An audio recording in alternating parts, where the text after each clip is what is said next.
What's up, you guys? Ross Sapp, managing editor of Fightful.com and FightfulWrestling.com. It is now March 10th, 2018, although we will call this the March 9th FightfulWrestling.com podcast. We're here to talk about Ring of Honor's 16th anniversary show. If you guys missed it, of course, this week we had post-Raw, post-SmackDown. We had Listing Your Boy. You know we have WWE Fastlane post-show coming up on Sunday, but I hit you guys up with a little something different this week.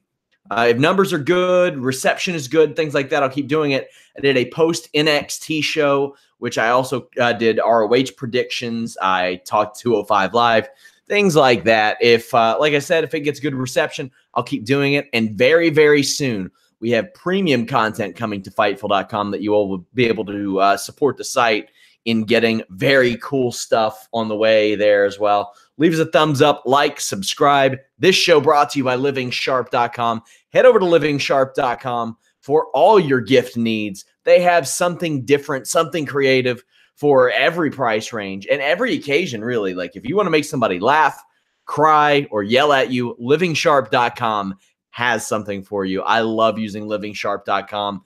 It's always tough for me to pick out gifts for my parents. That's where I go, LivingSharp.com. Ring of Honor, 16th anniversary. We have tons of articles up at FightfulWrestling.com. My show notes and match ratings for this are also up right now. I'm releasing the pay-per-view match ratings the night of the show. That way you all can read along with me while you do the podcast or you listen to the podcast, anything like that. So you know my match ratings start on a scale of 1 to 10. They start at a 5. They slide up or down. It isn't contingent on any star ratings or anything like that. There's a pretty good explanation over at FightfulWrestling.com. If you have a question, drop it in our live chat on YouTube. But if you're listening some other way, you can listen on Player FM, iTunes, Spotify, Stitcher, all over the place. You can download us directly at FightfulPods.com. This show started out with Sumi Sakai and Hana Kimura.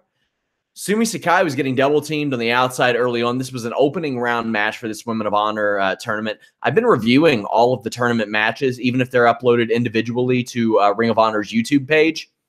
And I mentioned this earlier this week, but watch the Kelly Klein Bonesaw Brooks match. It was a very good one.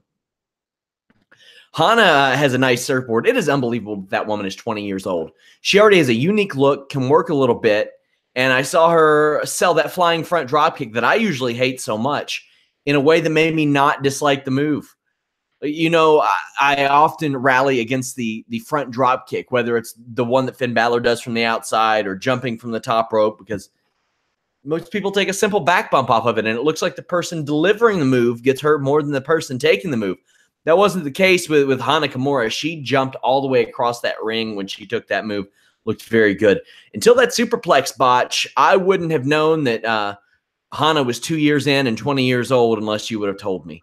Sumi Sakai's flying body press to the outside is an absolute work of art, and the 46-year-old ends up beating the woman 26 years her junior with the Reign of Terror. Oh, woke Sumi Sakai busting out Luther Reigns' finisher on this day. I'm sure she uses it as her finish too. Up next was actually a quarterfinal match. Tenille Dashwood, formerly Emma in WWE, and Brandy Rhodes had both already advanced. You had Mandy Leon on commentary here. Deonna Purrazzo was on commentary the match prior. Tenille Dashwood now gets more pyro than anybody in WWE does, and it's not a lot. It's just me saying that. Tenille trolls Brandy into running the ropes over and over and over again like the rookie mistake deal and gets slapped. Mandy Leon is on commentary, and you know one of the criticisms of Mandy Leon is she's just not very good in the ring. She has a mega star look, but probably rightfully she's criticized because she is the girlfriend of Ring of Honor booker Hunter Johnson, Delirious, and likely has her spot because of that. Not to say she doesn't work hard, but that's a point that was brought up. Colt Cabana on commentary kind of took a shot at Brandy Rhodes for how she got her spot, which was being Cody Rhodes' husband, or Cody Rhodes' wife, rather. And Mandy says, well, Brandy works hard. And Colt says, everybody does. We all work hard in wrestling. And kept on shooting down Mandy Rose. Because, I mean, why would Mandy Rose be invested in people not saying that Brandy's husband got her that spot? gee, probably, they have a lot in common. Colt then corrects Brandy on how to do a short arm scissors, which, I didn't see anything wrong with it initially, but Colt did. So good on him for spotting that. Tenille did make Brandy look competent in the ring, and with the right opponent, Brandy can. But it's a matter of speed more than anything with Brandy when she's in there. And Tenille isn't the fastest worker in the world either, but, I mean, she's solid. Brandy feigns a knee injury, and I love this Colt Cabana call. He was gold on the mic all night. When the ref goes and checks on Brandy, he's like, what's he going to do, fix her knee? And it's true. Tenille kicks out of Crossroads, hits Spotlight the difference for the win. This wasn't great. It was there, but Tenille Dashwood advances, and she should. I'm going to take a look at the brackets. But the Sumi Sakai match was much better, and I'm ready for Tenille to get she had a decent match with Stacey Shadows as well that I reviewed on Fightful.com, and Stacey held her own in that as well. The pre-match promos were a little corny, and they are often here, but they also announced that the semifinals would take place immediately before, or I think the pre-show of Supercard of Honor, and the finals would take place on Supercard of Honor. So finally they get actually on the show, the women do. Right now, the brackets, as we look at them, like I know that Deanna has also advanced. So you got her, you got Mandy Leone in these semifinals. You got a few of the Japanese stars there. I think it's going to come down to it's probably going to come down to their homegrown American talent. That's what I see, or not homegrown necessarily, but some more of their domestic talent, because I mean they want to keep the partnership with Stardom strong, I'm sure. But right now you got Kelly Klein, Mandy Leone, Iwatani, and Purrazzo on one side of the bracket. You have Sumi Sakai, Kagatsu, and Tenille Dashwood on the other side, and Tenille's already made it to the semifinals.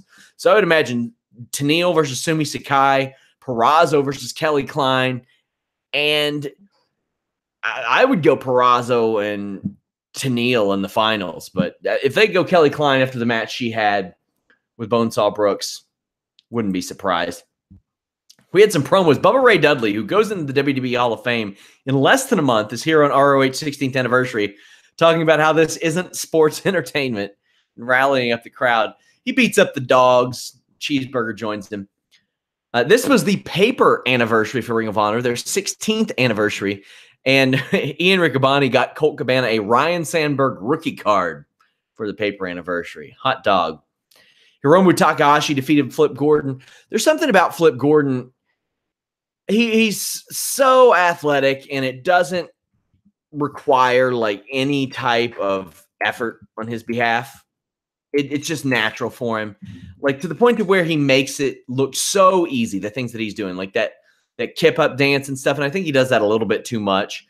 Hiromu mocked him for it. Like once you've seen it once, you don't need to see it again for another 4 or 5 months. And in every single one of his matches that I've caught recently, he's done it. So maybe slow that down a little bit, but I think he slows himself down a little bit. Maybe he's afraid of being too fast for his own good, because it seems like he kind of paces himself when he could go full speed.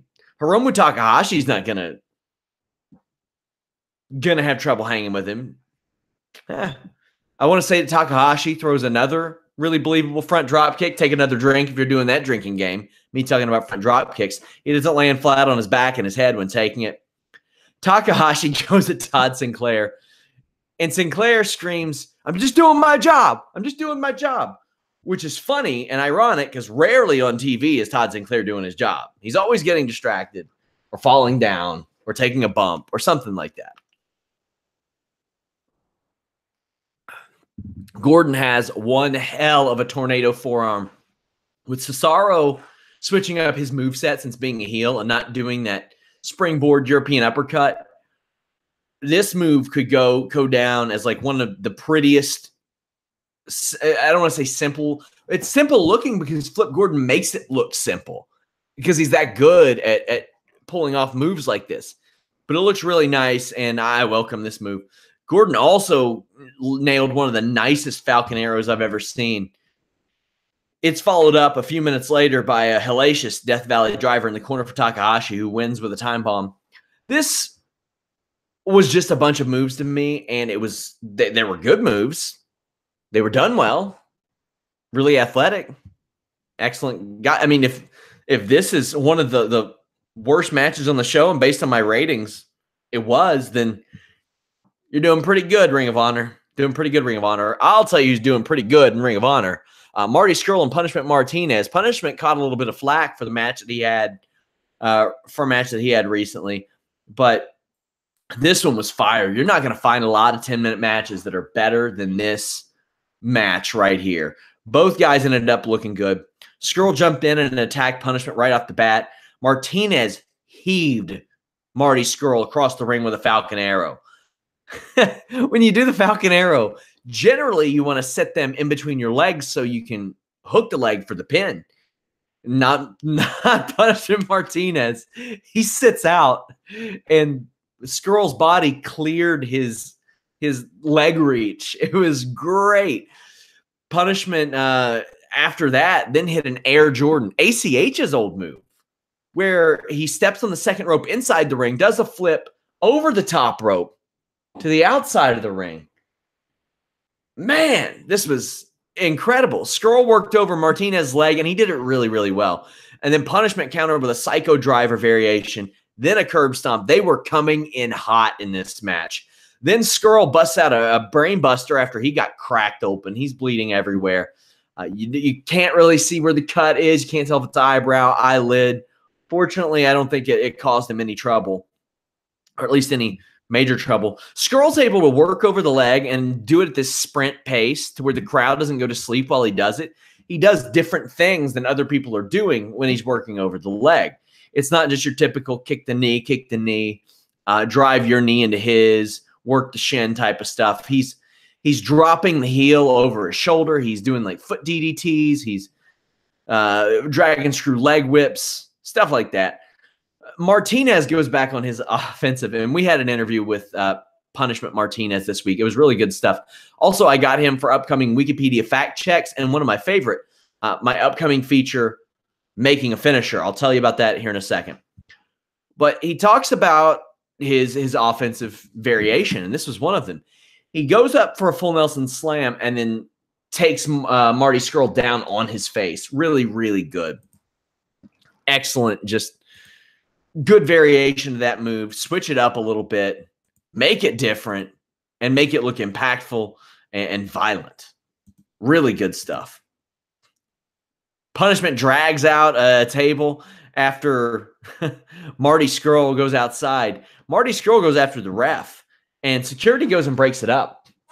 And then Punishment Martinez does the Undertaker plancha dive, but does it over the turnbuckle. Sick.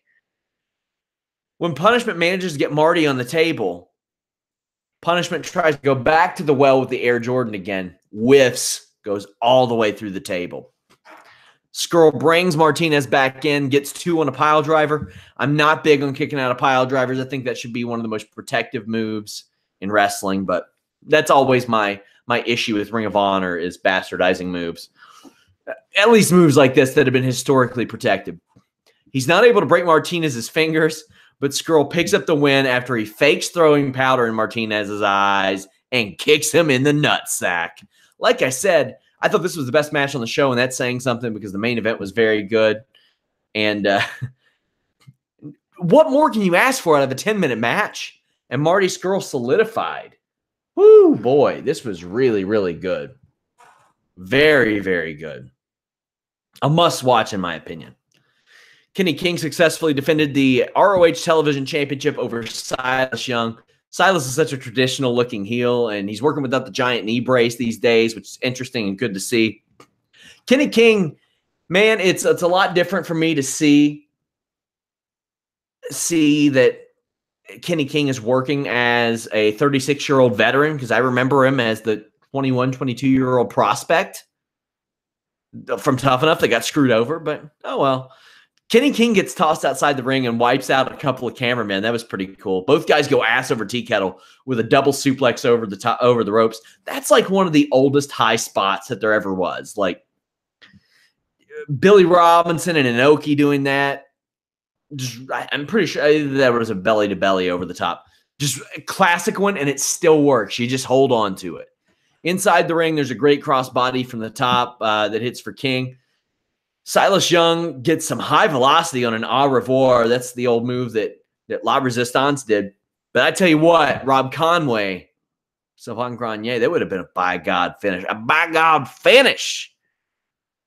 There aren't a lot of people who hit a rolling Samoan drop better than Young either, and he does that headstand moonsault right after.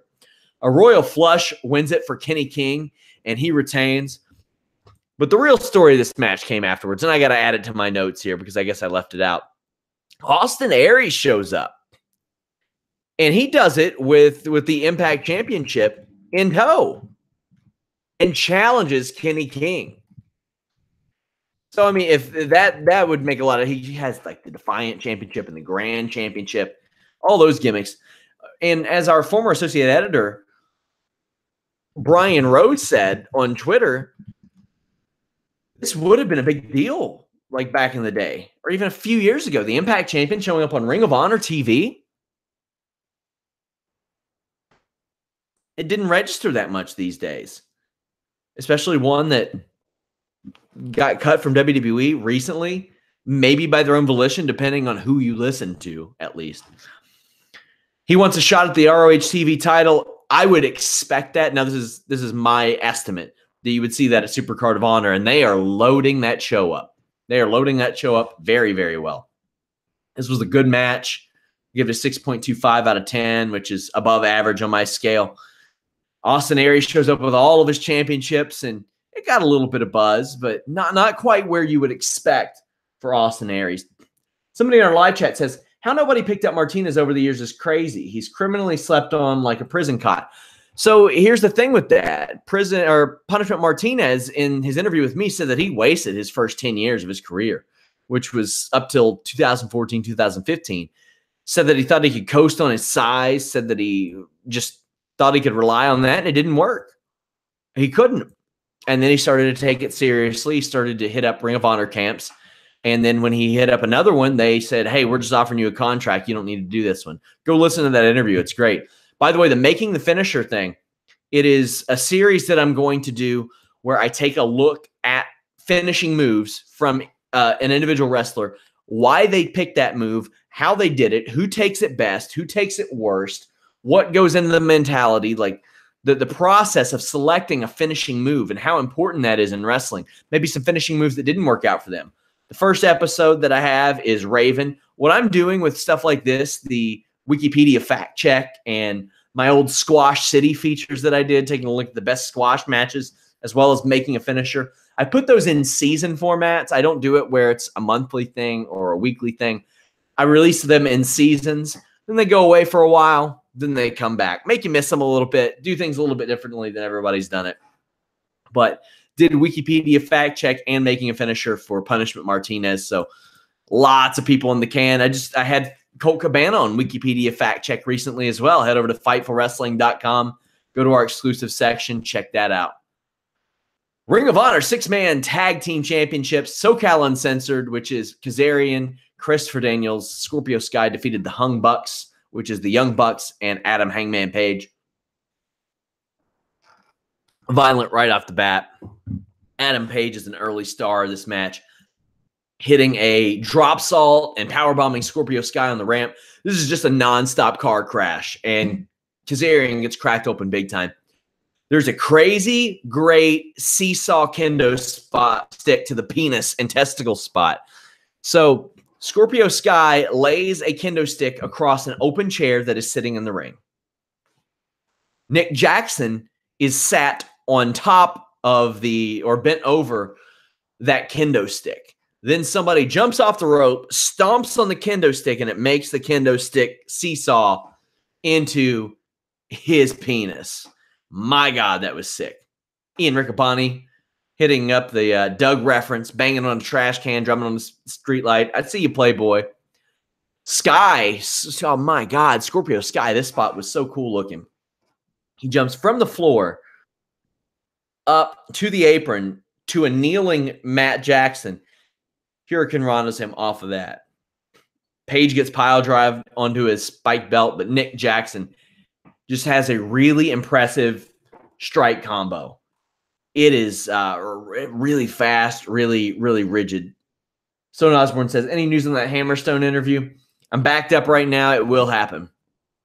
There are so many weapons and spots in this match that they all just kind of run together and they don't mean as much. That being said, it's still an awesome fight.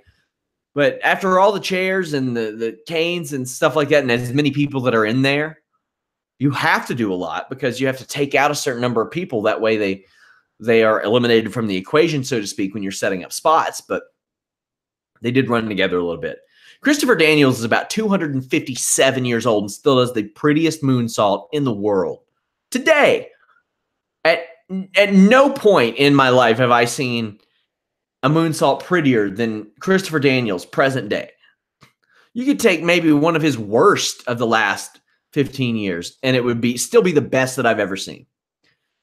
Kazarian gets kicked and like gently lies on the table, which looked kind of lame, but he gets elbow dropped off a ladder through the table by Matt Jackson. Nick Jackson hits a 450 onto a trash can on a Scorpio Sky, but Shane Taylor shows up. He is essentially a one-man APA in Ring of Honor. He is a hired gun. He takes out all the hung bucks, but Page cracks him with a spiked rite of passage along with one of the Jackson brothers. It was very hilarious that Matt Jackson went to fight him off and tried to body slam him. And I think it was Riccaboni or Cole. I can't remember which one it was, but they played that up as Matt Jackson, his ego getting the best of him because he's a heavyweight now. I thought that was a brilliant explanation of that on commentary because the Young Bucks in character, they would think that they could do that just because they're heavyweights now. And Matt Jackson has been selling his back for 2 months now. I don't ever want to hear anybody say that Matt Jackson doesn't sell or that the Young Bucks don't sell. Matt Jackson's been selling the same back injury for 2 months. I still buy it. Hangman Page gets tied up, and Matt has to tap to a Boston Crab with a kendo stick around his throat. Ooh, that was sick. We both predicted, myself and Jeff, on Tuesday's post-SmackDown show when we made our predictions that Scorpio Sky was going to be a factor in this decision, and he was. I think we went undefeated on I ran the table on my predictions tonight. I'll just say that. Kingdom try and attack Bullet Club after the match, but Bully Ray runs them off. Good stuff here. A mess, but when the Young Bucks are involved in a mess match, it's going to be good. It's just they've got it down pat. It's what they specialize in. It's what they do. Cody brings out Brandy Rhodes and Barry the Bear to face Matt Taven. Matt Taven showed me something in his last pay-per-view match, and this one was okay. It wasn't bad. Cody Rhodes pretty quickly busts out a rope hung flatliner and an American Deathlock. Taven mocks him with a Stardust taunt. I loved Taven's double underhook backbreaker, but the crowd just weren't hot for this match. They were hot for what happened after, but this is a rough spot to be in after the war that just took place.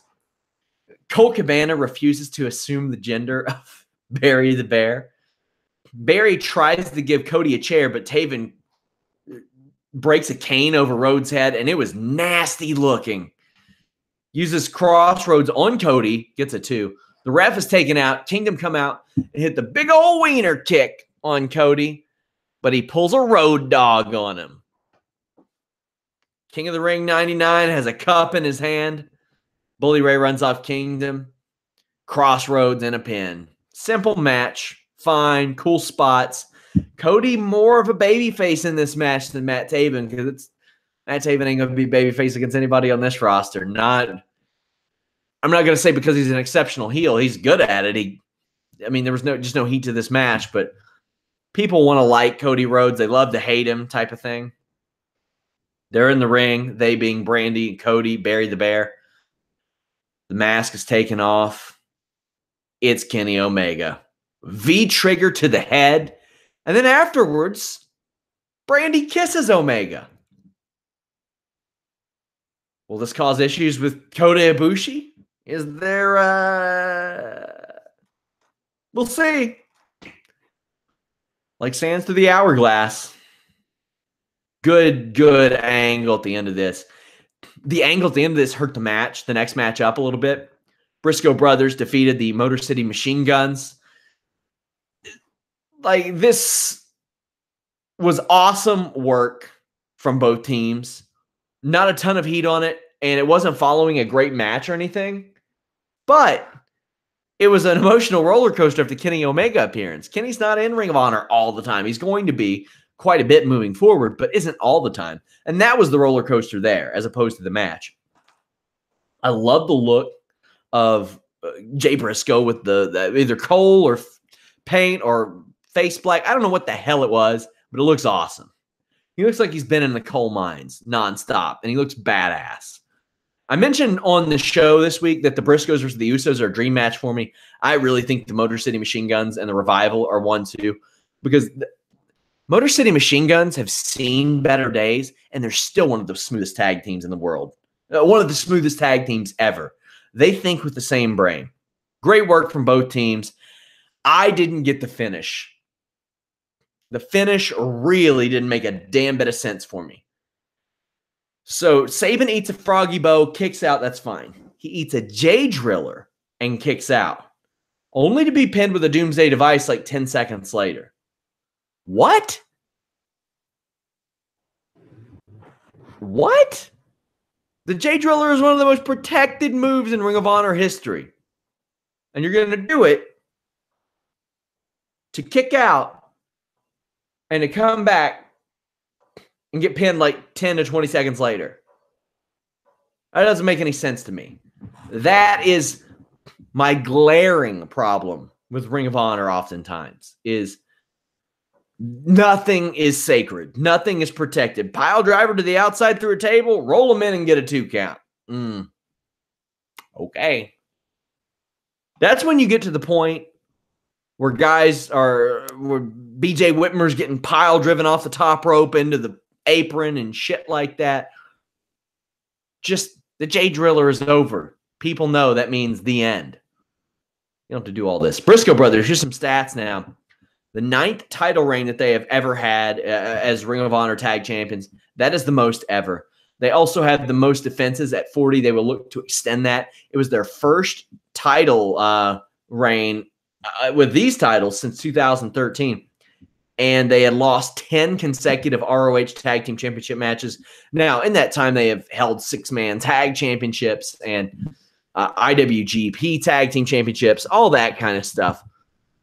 But really, really getting it done. And they're getting up there with the title reigns. And at this point, if you include TNA tag title reigns as world tag team title reigns, you're going to have to count the ROH titles. And they're sitting at about 10 right now, not to mention they held the 6-man tag titles in ROH, and they've held the never open weight 6-man tag titles a couple times. CZW held those twice. They held the GHC junior heavyweight tag titles. Man, they've gotten it done. They are one of the great teams. They have such a unique look. Man, you couldn't ask for a better anchor for Ring of Honor. As long as those guys are there, people can come and go. You can interchange those guys. Mark Briscoe still hasn't had his run at the top yet. Maybe he never gets it.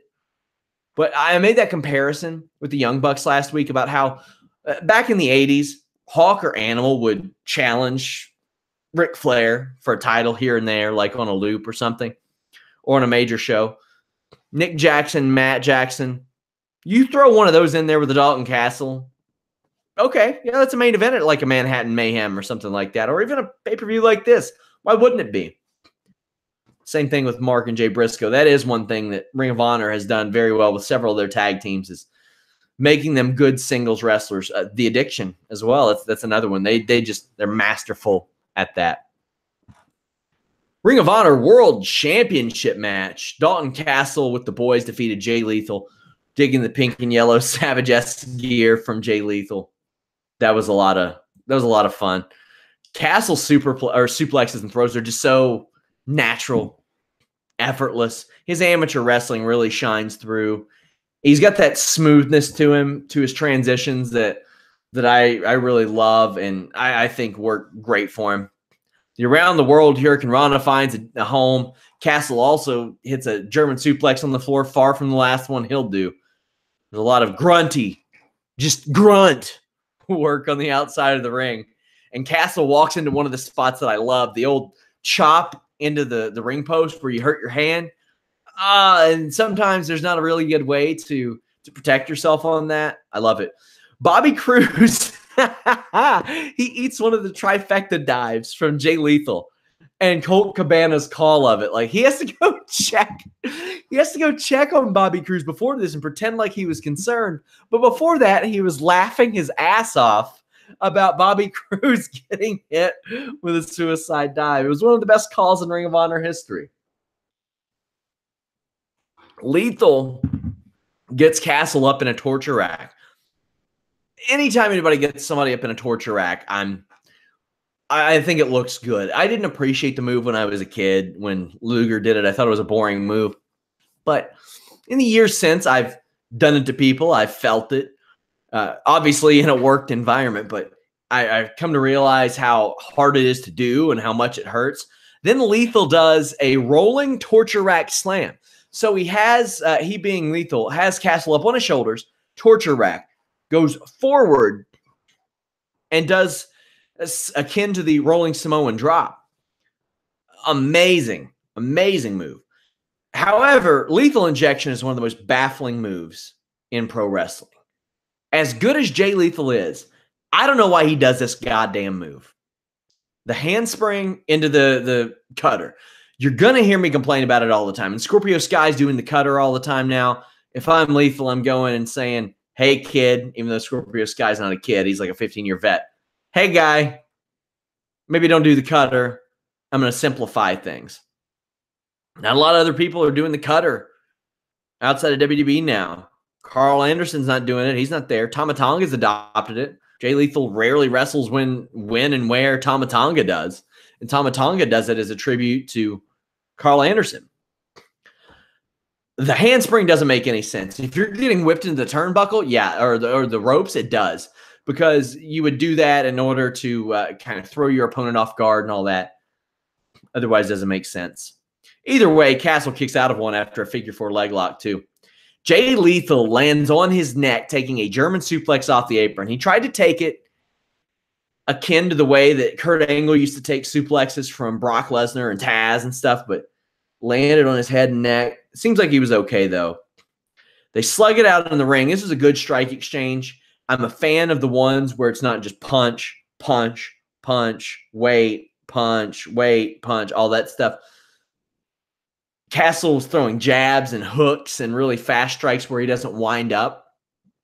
Because that's the typical way pro wrestlers do it. They wind up because that's the way you're taught. But it doesn't make sense there. You're trying to get the best of somebody, not let them punch you. And there were 2 or 3 punches thrown at a time like that too. Bangarang wins it for Castle. Excellent match this was. I gave it a 7 out of 10 on my rankings. Punishment Martinez and Marty Scurll still took it. 8 out of 10 for me, which is really, really exceptional on my ratings guide. Very rarely do I go up to a 9 or a 10. Have a couple times this year already because there's been some great wrestling this year. After this, Marty Scurll confronts Dalton Castle. Myself and Jeff were thinking, who's the guy for Ring of Honor next? Who's the guy? Who's the guy? I don't know why it didn't just poof hit us in the head. Of course, it's Marty Scurll. He's insanely over. He has a great entrance. He sells a lot of merch. He can get it done in the ring. Why not him? Marty Scurll, Dalton Castle, and Supercard of Honor. Oh, boy. You've got Cody versus Kenny Omega. Okay. Really? You got Austin Aries, Kenny King for the TV title? All right. Those two, maybe not my cup of tea, but that's stacking the deck. Still, I think that Ring of Honor should have ran Friday night. I don't know why major shows don't run opposite the Hall of Fame. Because as nice as the WWE Hall of Fame is, some people just want to watch wrestling. They just want to watch action. That's going to be a rough night. Now, maybe I'm saying that in a greedy manner because at 6:30 p.m. on that Saturday night, we're starting to cover UFC. And that's a big UFC show. 2 title fights. At about 8 p.m. that night, Eastern, WWE NXT TakeOver New Orleans pops on. I mean, that's going head-to-head with UFC, and UFC has Khabib Nurmagomedov versus Tony Ferguson with Conor McGregor just lurking in the background, and Rose Namajunas against Joanna Jędrzejczyk. Over on NXT, you got Andrade Cien Almas and Aleister Black. You got Ember Moon versus Shayna Baszler. You have a 3-way tag title match. You have a ladder match with 6 studs in it. And you got Gargano and Ciampa. Then at the same time, you got Supercard of Honor. I would have done it Friday. They really should have done it Friday. However, guys, I will be pulling an all-nighter the night before WrestleMania. I'm going to be up working late for you guys. I want you all to support us. Make sure you all get the word out. Help us out. We're still a very young site. We're less than 2 years in. We pay our staff and stuff very well compared to the other industry standards for the most visited websites. So we're putting in that work for you on WrestleMania weekend because right after NXT TakeOver, I will be coming at you all live with an NXT TakeOver New Orleans post show. Right after UFC, I don't even know what 223, I believe it is. Coming at you all live with a post show there too. Not just that. James Lynch is likely going to be at the event sending in stuff all night. So you got that too. Then when I get the chance to catch up on Ring of Honor, Supercard of Honor that night, hopefully at the latest early Sunday, coming at you with a podcast for that too. And of course, we have probably a 2-hour WrestleMania post-show podcast as well. As if WrestleMania wasn't long enough, my friends. Leave us a thumbs up, subscribe. Remember, very soon you will have an option to support Fightful with a premium service that we have upcoming. I'm talking access to some never-before-seen stuff, some exclusive podcasts, some exclusive interviews, a lot of cool new private content that you'll only be able to get through that service. But I want to thank you guys so much for joining me. I love doing these Ring of Honor post shows as well. You all asked for them. I gave them to you. And now weekly, at least for now, I'm really liking the reception so far. Post NXT shows, I doubt I'm going to make a habit out of doing those at 1 a.m. on Thursday mornings. But who knows? I am up at that time, and I had quite a bit of live interaction during that as well. Thank you guys so much. Visit Fightful.com. If you don't like MMA or boxing, say screw it. Visit FightfulWrestling.com. We have that for you too. Until next time, guys, I want to thank you all so much. We are out.